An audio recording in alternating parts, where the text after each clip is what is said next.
So beneath the town's coat of arms is Vincit Omnia Industria, embraces all industries. For Bury is a town of considerable diversity in industry, and as such has been spared much of the hardship caused by trade recessions in neighbouring towns. There is, of course, the textile industry. Here we see coloured yarn being prepared at Bury Ring Mill.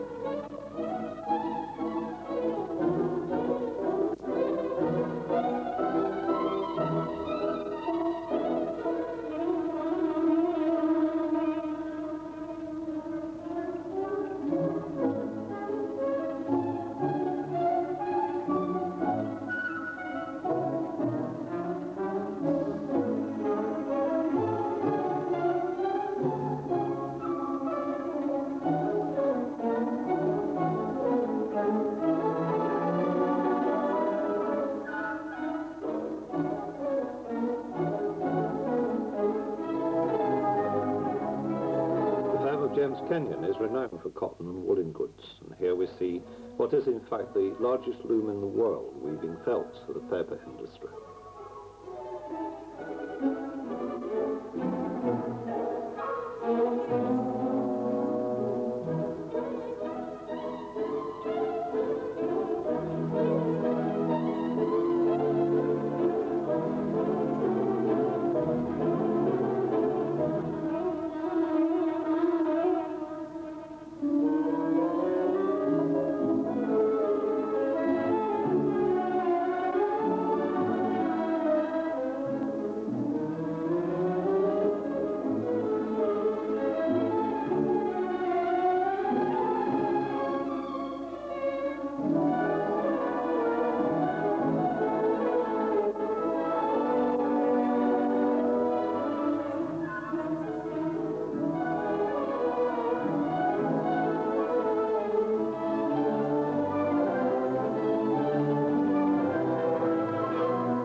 Of Joseph Webb's on the banks of the Irwell in Olden, a 15-ton ingot is being forged on an 800-ton press, the first stages of the production of a crankshaft for a traction diesel engine.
After forging, the crankshaft enters the workshop for the various finishing processes.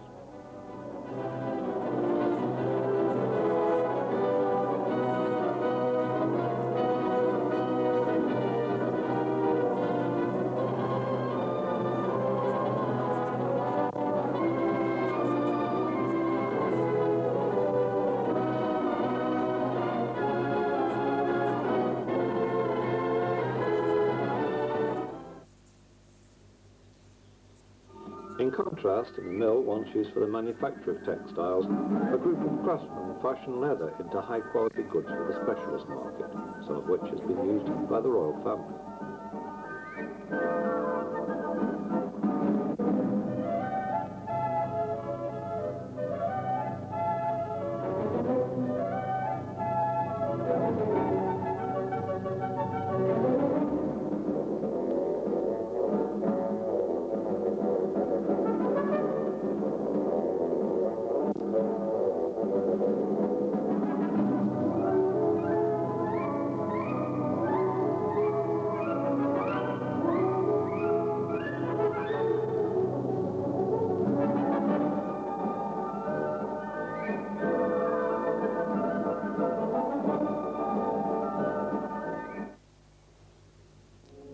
Bury also has strong representations in the paper-making industry. Here at Heathbridge, the firm of Yates Duxbury's has built up a wide reputation for the manufacture of high-quality papers. Situated on the banks of the Roach, it draws over 2 million gallons of water a day from the river. Here in the pulp store can be seen wood and straw pulp from as far away as Holland, Scandinavia and North America. In the initial stages, the pulp is broken up into beaters and pulpers. It is then mixed in a ratio of 1 to 100 parts of purified river water and passes from the flow box onto an endless wire. The water is drained off and a moist fibre is left behind.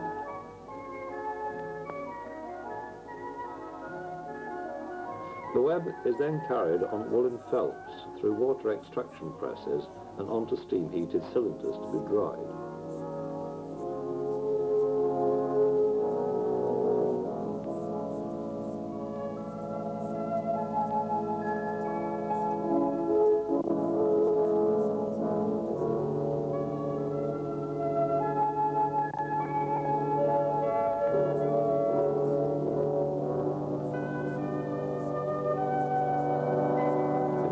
Stages, the paper passes over calendar rolls for finishing.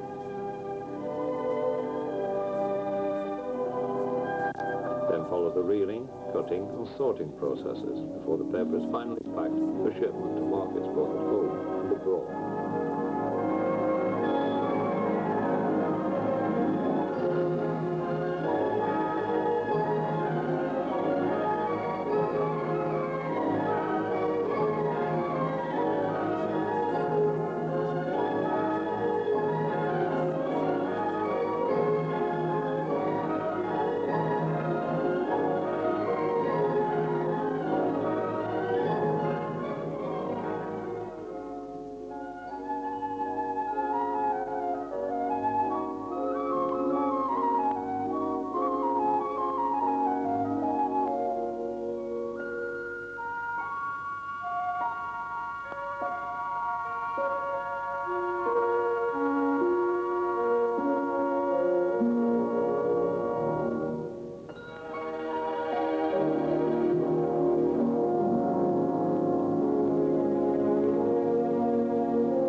Here we see paper being used in another service to the town. This time it is newsprint, in the form of the town's twice-weekly paper, the Bury Times, printed and published each Wednesday and Saturday from its offices in Cross Street.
Although Bury may be thought of as an essentially industrial town, there is much farming land in the district, and the agricultural show, held each year in August, claims to be one of the largest one-day shows in the north of England.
There can be no doubt where many thousands of the town's citizens are on Saturday afternoon.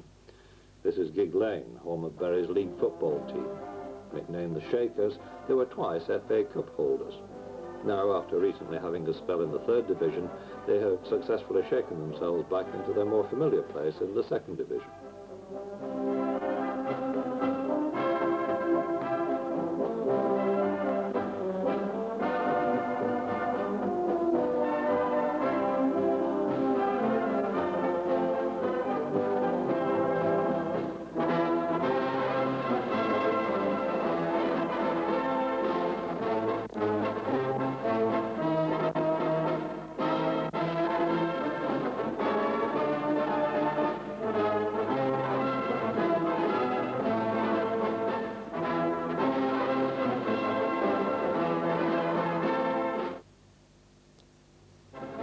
The ground, which holds over 30,000 spectators, has one of the finest pitches in the country.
Fair visits Bury on 2 occasions, once in March and again in September, staying each time for about a week.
This perhaps is an unexpected sight to see in an industrial town, but Bury can boast a flourishing sailing club in Elton.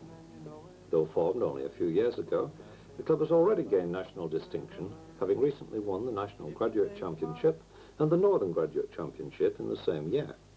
Messing about on the river, there are long boats and short boats and all sorts of craft, and cruisers and keel boats and some with no draft. So take off your coat and hop in a boat, go messing about on the river. There are boats made from kits that reach you in bits, or messing about in the river. Or you might like to scowl in a glass fiber hull, just messing about in the river. There are tillers and rudders and anchors and cleats, and ropes that are sometimes referred to as sheets. With the wind in your face, there's no finer place than messing about in the river.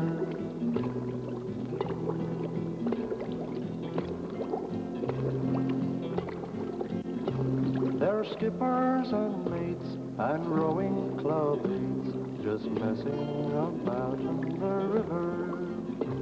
There are pontons and trots and all sorts of knots, or messing about in the river.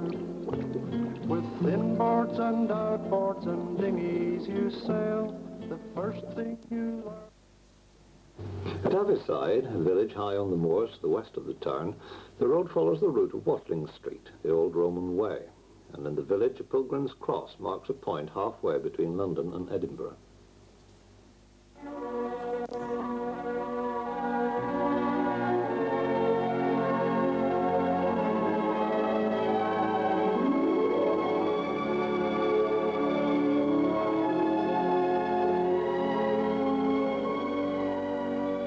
You have seen in this film an impression of a northern town. But there is more to Bury than the characteristic image of mills and factories, tall chimneys and terraced houses, for the town lies on the fringe of the South Lancashire industrial area and faces to the north the head of the Rossendale Valley. There is much beautiful country to be explored within only a few miles of the town centre. In the background is Holcombe Hill, and the tower built as a monument by the townspeople to Sir Robert Peel, a fellow townsman in the 19th century.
It is with these scenes, as much as with the more familiar ones of trade and industry, that those who live, those who have lived, and those who visit the county borough of Bury will remember our town.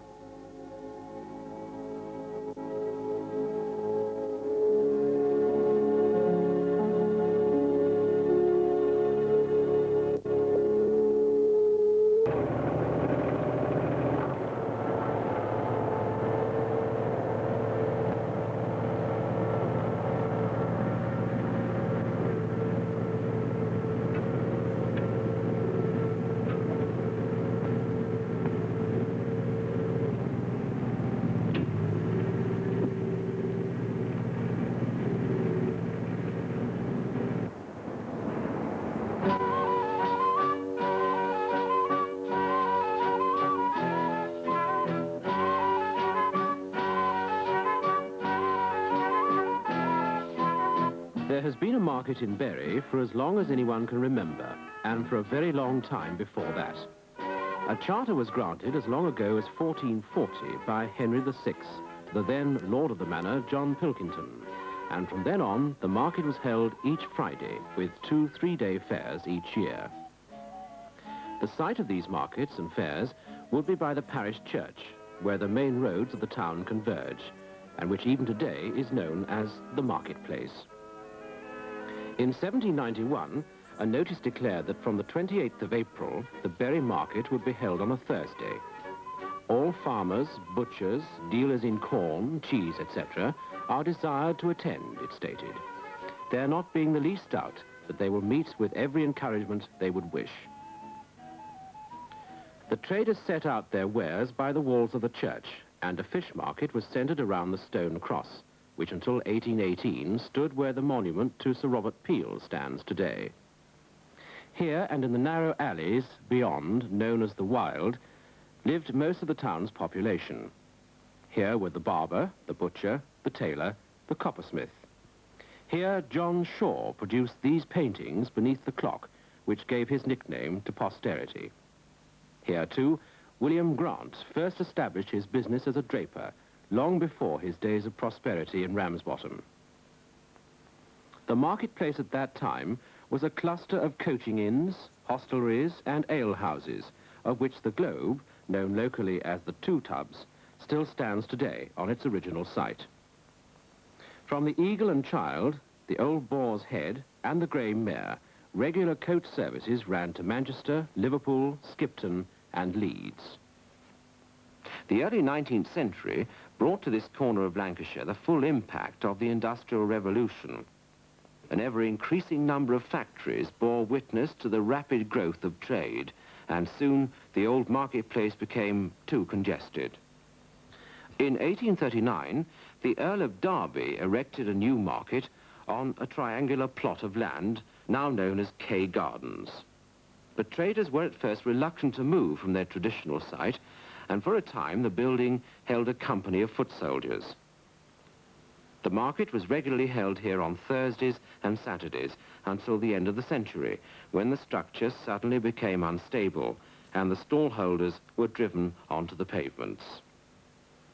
On the 5th of January 1901, Councillor T. Wilson, J.P., using an inscribed silver-plated trowel and mallet produced by local craftsmen, laid the foundation stone of a new market hall. The occasion was later celebrated by a dinner held at the Royal Hotel in Silver Street, when oysters, turbot, lobster, partridge and pheasant adorned the menu with royal pudding. The new market, designed by Archibald Neal of Leeds, was erected at a cost of £21,134 on the site directly opposite the old Derby market.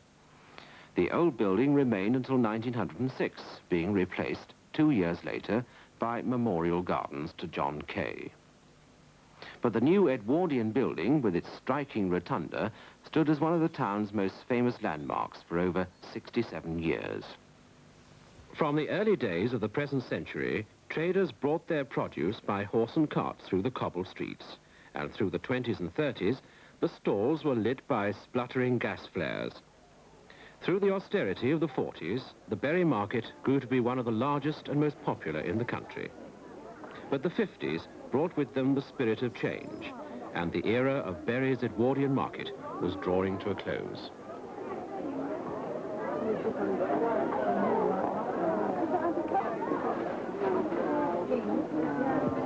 In 1961, plans were published for the development of a new shopping centre in an area known as the Mosses, which had already been cleared of buildings in the early 30s and extended to a network of narrow streets to the north of the site.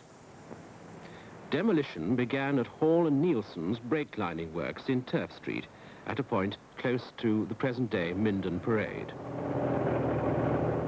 Within the next few years, many of the familiar streets of 19th century Bury were to be reduced to rubble.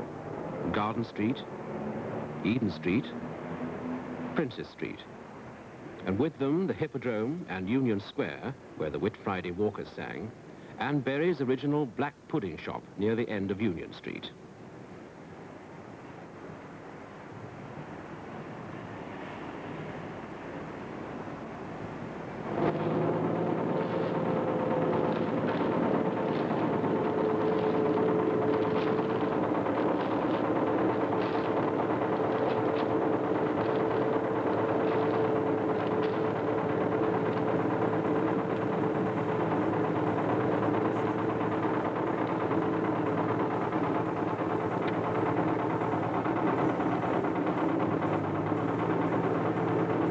In their place grew the shape of the future.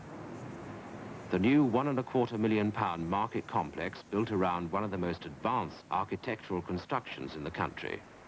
An audacious structure like an immense bird, its feet firmly rooted deep in Bury's medieval mossland.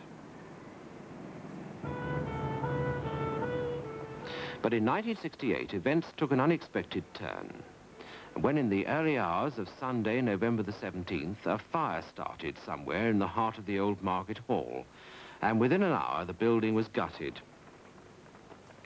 Although fire crews from 5 towns were called to fight the blaze, the flames raged swiftly through the structure, and the stalls of over 40 traders were rapidly reduced to a mass of twisted metal and smouldering rubble.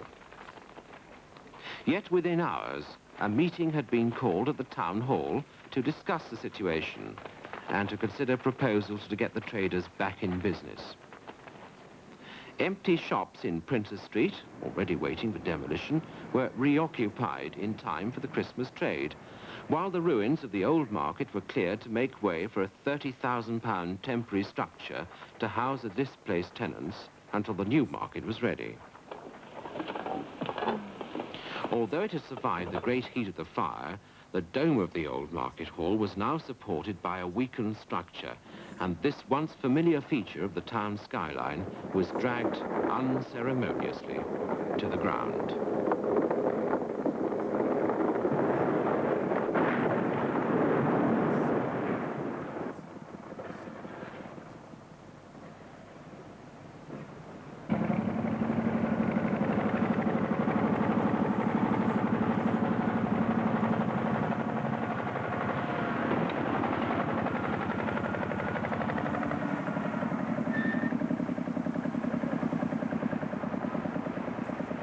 The untimely destruction of the old market hall gave added urgency to the project rapidly taking shape a few hundred yards away.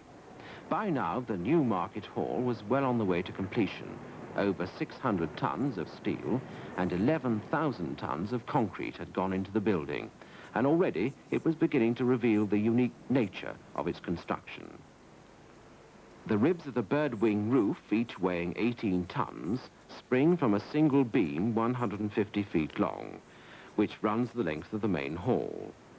This, in turn, is supported by 3 columns, which sink 30 feet into the ground and support a total weight of 2,300 tons.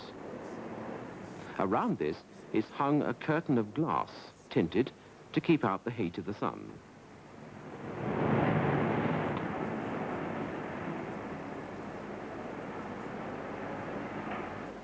But the opening of the new market hall was still some time away, and in the meanwhile, traders had once more returned to their traditional site in the temporary building constructed within the ruins of the old hall. The structure was built in less than 10 weeks and was opened to the public on March the 12th, 1969.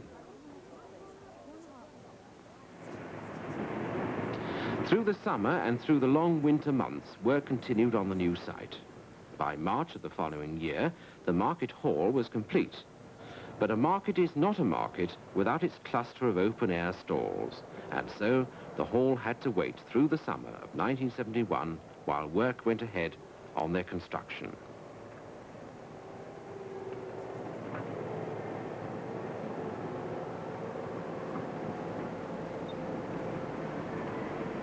Meanwhile, traders on the old market had mixed feelings about their impending move.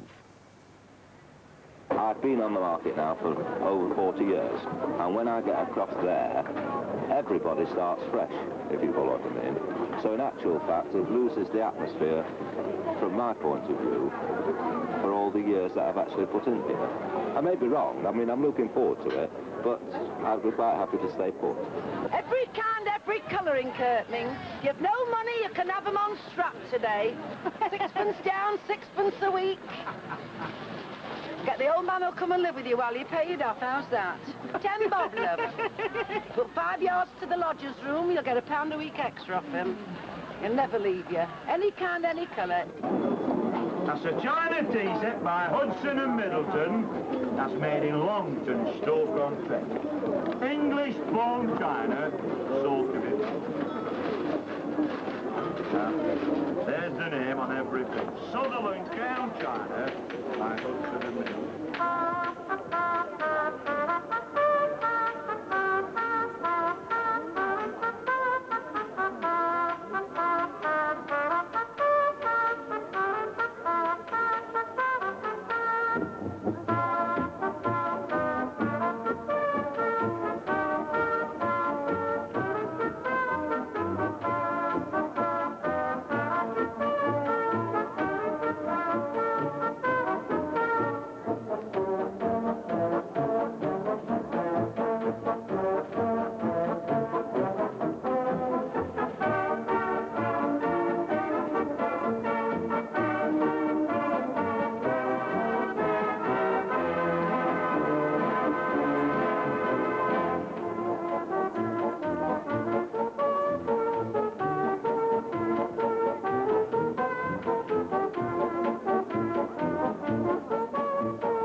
By the early autumn, amidst all the anticipation and anxieties, the new market was complete.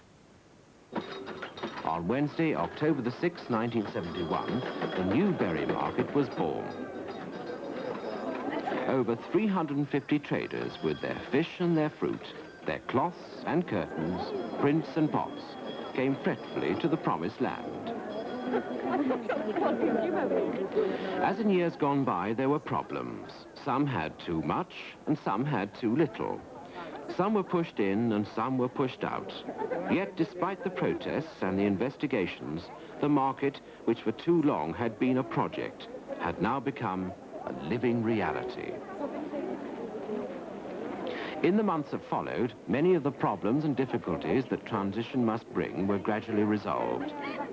Soon, traders and townspeople alike began to find their place in the new site, and long-standing traditions of trade were again renewed. Around the hub of the market, where once stood many of the narrow, crowded streets of Victorian Bury, there grew a new area.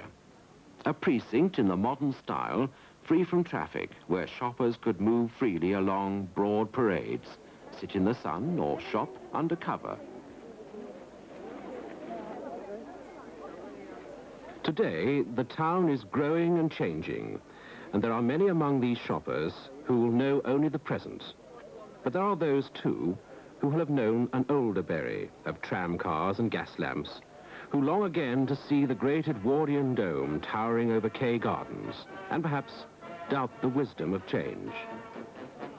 But so it has been through the many generations since the time when John Pilkington, by royal charter, began the first regular weekly market in Bury over 500 years ago.